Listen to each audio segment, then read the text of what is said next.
आमच्या रियांच्या आज तब्येत ठीक नव्हती म्हणून त्याला डॉक्टरकडे घेऊन चाललेलो. खरं त्याच्याकडे बघून वाटत नव्हतं तो आजारी आहे, मीच आजारी आहे असं वाटालतो. ही सगळी महिला मंडळ ह्यासनी सोडायचं होतं आमच्या मम्मींच्या माहेरी म्हणजे बोरवड्यात.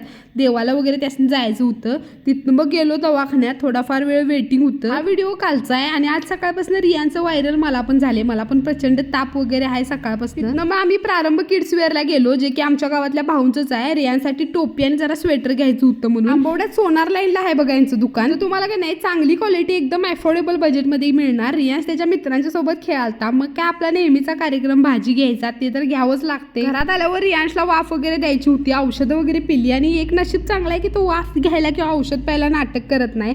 म्हटलं बाबा तेवढं तरी फार्मसीचा पोरगा शोभतो. शाळेत कॉम्पिटिशन होती म्हणून त्याला क्लेचा सेट आणलेला. खरं आजारी असल्यामुळे तो गेला नाही म्हणून घरातच खेळाला. गाडचं कॅन्डल क्लीन करायला काढलेलं. खरं ते व्यवस्थित आम्हाला बसवा आलं नसल्यामुळे की नाही ते लिकेज झालेलं. मग ह्या दादाने ते बसवून दिलं. मी तेवढं लाईक आणि फॉलो करून जावा.